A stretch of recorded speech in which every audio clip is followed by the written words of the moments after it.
그 다음 질문 보겠습니다. 또 제가 읽겠습니다. 안녕하세요. 마태복음 7장 9절 10절을 읽고 궁금한 게 생겨서 질문을 드리게 되었습니다. 예수님께서 베드로와 야고보와 요한 앞에서 변형되시고 모세와 엘리야와 이야기하시는 장면을 보며 세 명의 제자가 모세와 엘리야를 만났던 적도 없고 당시 사진이 남아있지도 않았을 텐데 어떻게 둘이 모세와 엘리야인지 알아봤는지 궁금합니다. 또한 산을 내려오며 예수님께서 이 일을 부활 전에는 이르지 말라 하시자 제자들이 어찌하여 서기관들이 엘리야가 먼저 와야 하리라 하나이까라고 물은 것을 보면서 다른 질문들도 많았을 텐데 어째서 입을 모아 이 질문을 가장 먼저 했는지 이해가 가지 않습니다. 답변을 부탁드립니다 하는 질문이었습니다. 한번 찾아보시겠습니다. 마태복음 17장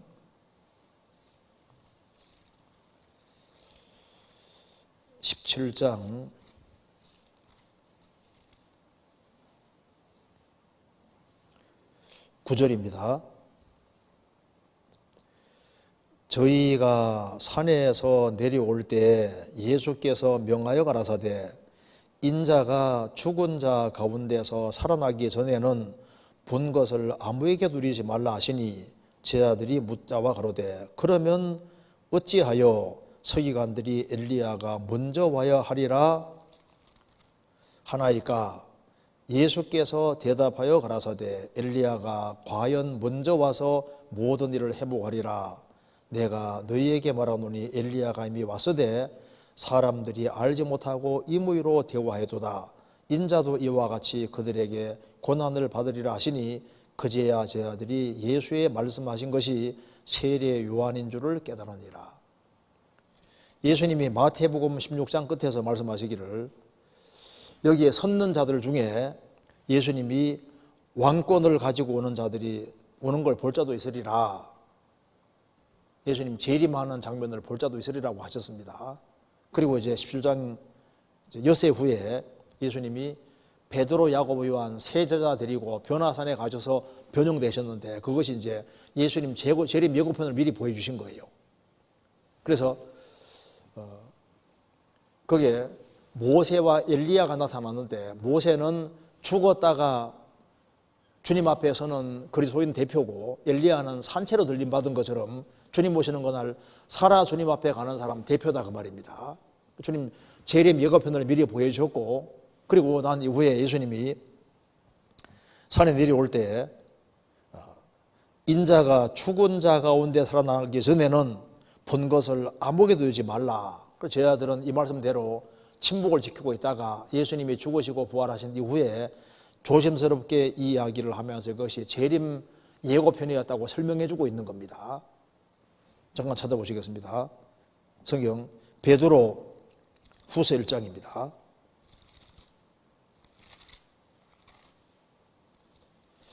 베드로후서 1장 16절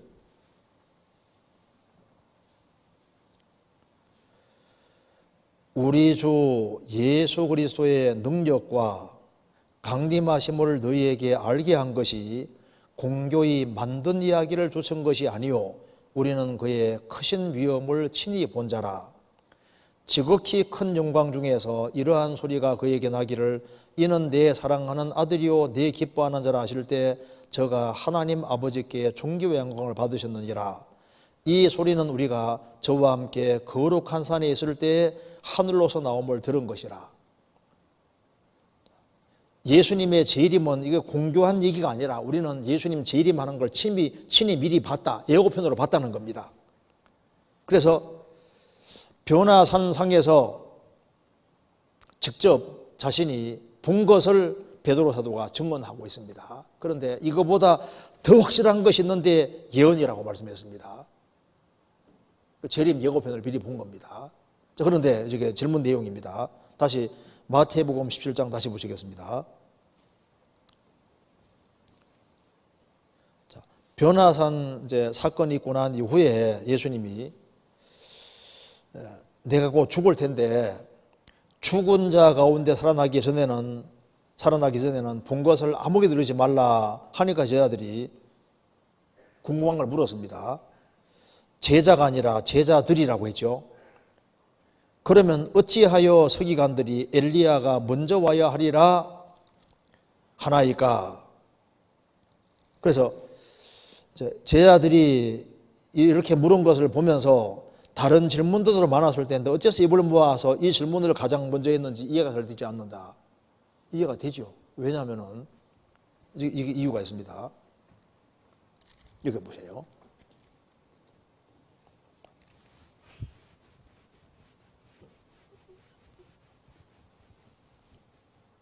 자, 유대인들이 구약 성경을 읽으면서 순서를 알고 있는 겁니다. 순서를. 분명히 엘리야가 먼저 오고 엘리야가 메시아 앞에 오도록 되어 있는 거예요. 이게 먼저고 이것이 나중입니다. 이걸 알고 있는 거예요. 성경 한번 찾아봅시다. 말라기에서 4장 찾겠습니다.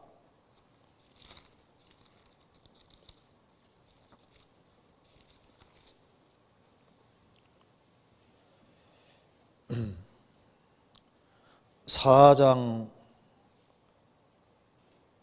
5절에 보라 여호와의 크고 두려운 날이 이르기 전에 내가 선지 엘리야를 너희에게 보내리니 그가 아비의 마음을 자녀에게도 돌이키게 하고 자녀들의 마음을 그들의 아비에게로 돌이키게 하리라. 돌이키지 아니하면 두렵건대 내가 와서 저주로 땅을 칠까 하노라. 그래서 이 말라기에서와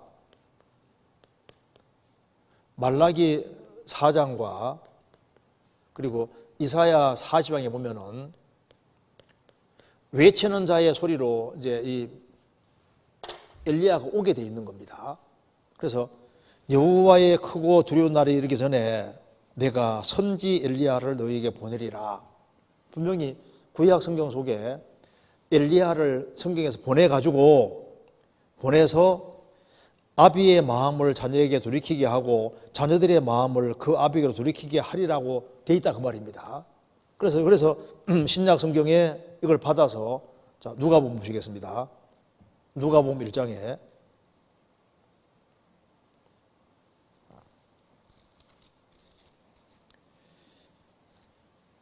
1장 13절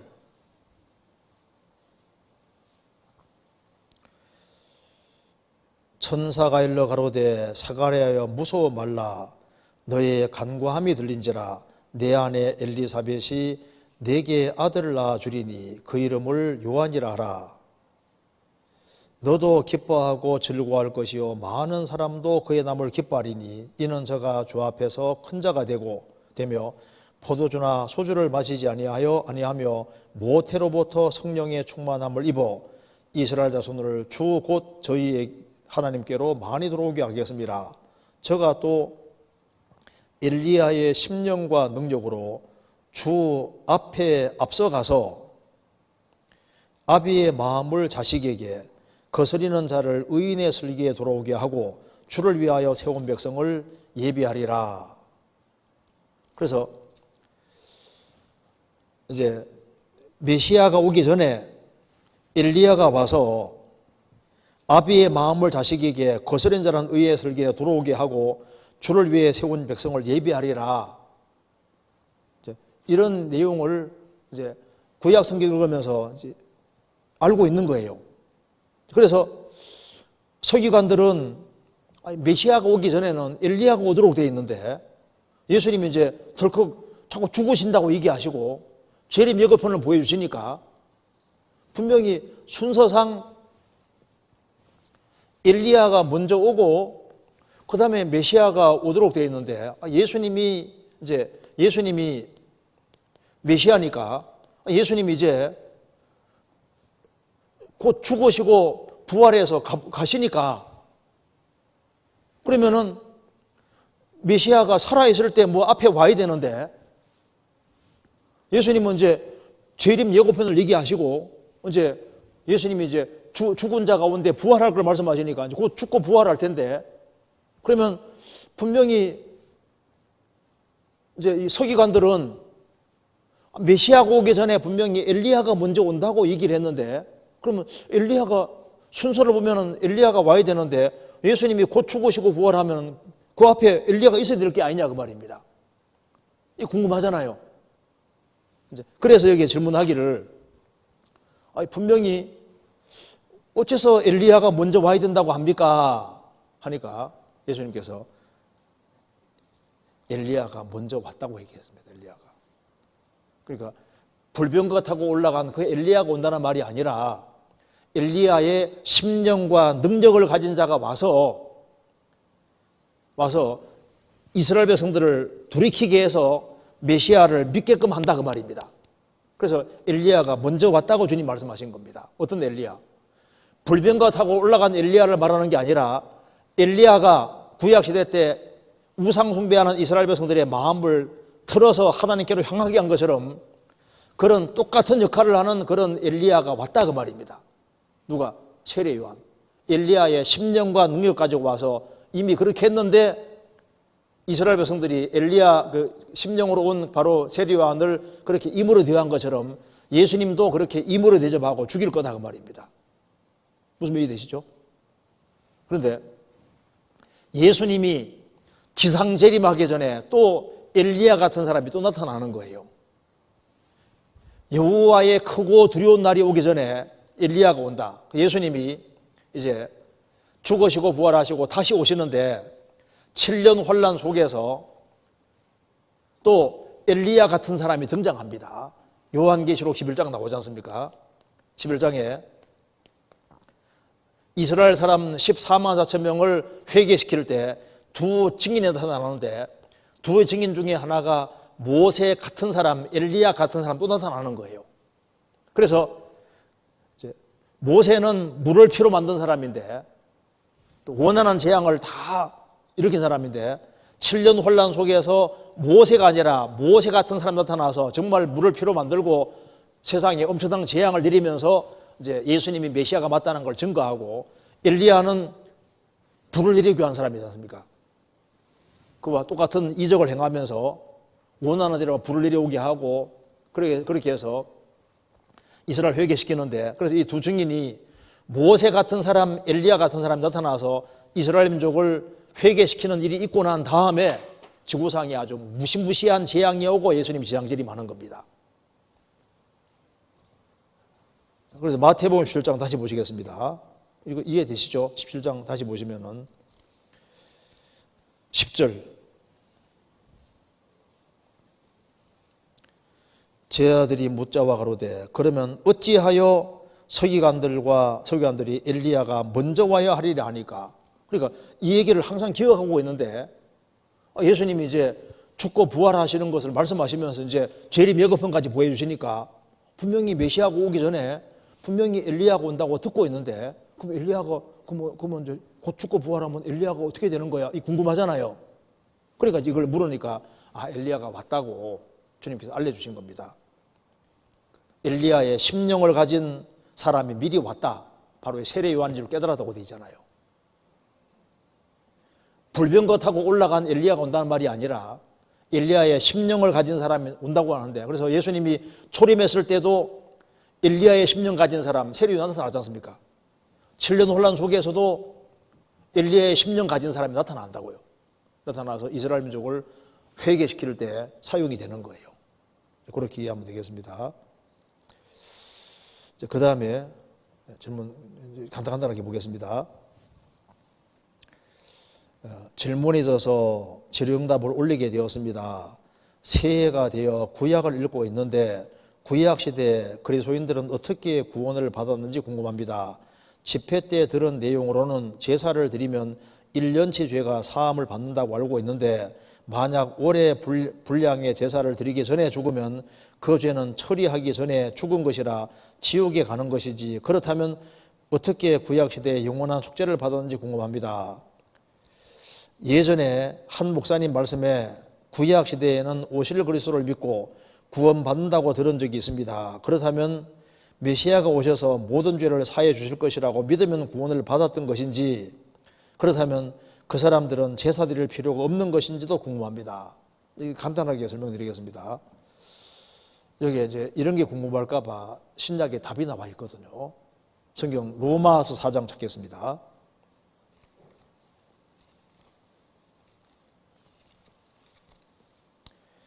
로마서 4장. 자, 먼저 3장 30절을 보시겠습니다.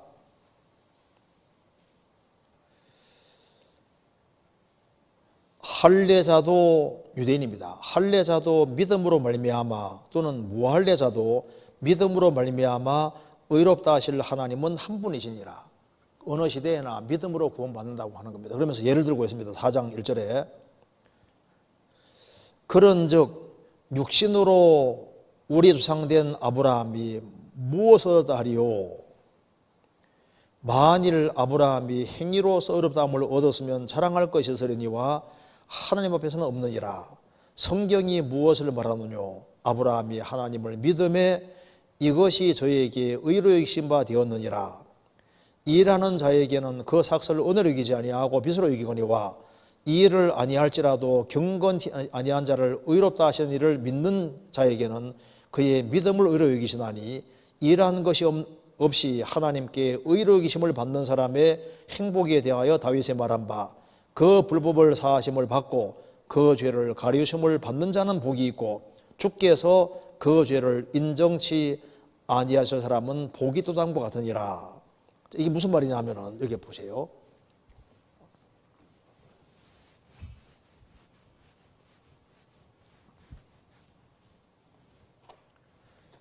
여기 일부러 두 가지를 예를 들고 있습니다. 그러니까 율법 시대, 율법이라는 게 주어지기 전에, 율법 시대 전에 살았던 사람이 아브라함인데 아브라함이 어떻게 구원을 받았느냐? 창세기를 예를 들면서 아브라함은 믿음으로 구원을 받았다. 그러면 율법 시대에 살던 대표적인 사람이 다윗인데 다윗은 어떻게 구원받았느냐? 다윗도 믿음으로 구원을 받은 것이다. 그래서 지금 신약 시대, 예수님이 죽으시고 부활하신 이후에 신약 시대에만 믿음으로 구원받는 게 아니라 율법 시대에도 믿음으로, 율법 시대 이전에도 다 믿음으로 구원을 받은 것이다. 그러니까 제사를 드리는 그 모든 것도 오실 그리스도를 믿는 그 믿음으로 다 구원받는 거다 그 말입니다. 무슨 얘기죠? 그러니까 구원을 받는데 구원은 믿음으로 받는 것이 맞는 거예요. 어느 시대나. 로마서 그렇게 설명하고 있잖아요. 그러면 이제 그럼 누가 구원을 확정해 주시느냐? 구약 시대 때는 누가 구원을 확정해 주냐면은 성부가, 그러니까 믿으니까 하나님이 의롭다고 하지 않습니까? 예수님 공생의 당시에는 예수님이 내 믿음이 너를 구원했다. 예수님이 구원을 확정해 주시는 겁니다. 예수님이 죽으시고 부활하신 후에 성령님이 오셨는데 그 사람 믿음이 확실할 때 성령이 그 사람 속에 들어오셔서 그 사람 믿음을 확정해 주시잖아요. 그러니까 이제 간단하게 말씀드린 겁니다. 삼위 하나님 역사로 참된 믿음이 확실한 사람을 주님이 구원해 주시는 거라고. 그러니까 구약시대 짐승의 피로 제사 드려서도 예수님이 안 죽으시면은 부도나는 겁니다. 그래서 예수님은 구약시대 사람 죄를 속하기 위해 죽었다고 히브리서 9장에 말하고 있습니다. 그래서 이렇게 간단하게 모든 시대 속의 사람이 어떻게 구원받느냐? 구원받는 것은 다 믿음으로 구원받는 게 맞는 거예요. 그래서 구약시대 때는 오실 그리스도를 믿는 믿음으로 받는 것이고 신약시대 때는 그리스도께서 오셨고 우리 죄를 대속하신 것을 믿음으로 구원받는 것이 맞는 겁니다. 그리고 신약시대 때는 그 믿음이 확실한 믿음일 때 성령께서 그걸 믿음을 인쳐주는 거잖아요. 그래서 믿음으로 받는다 이렇게 생각을 하면 되겠습니다.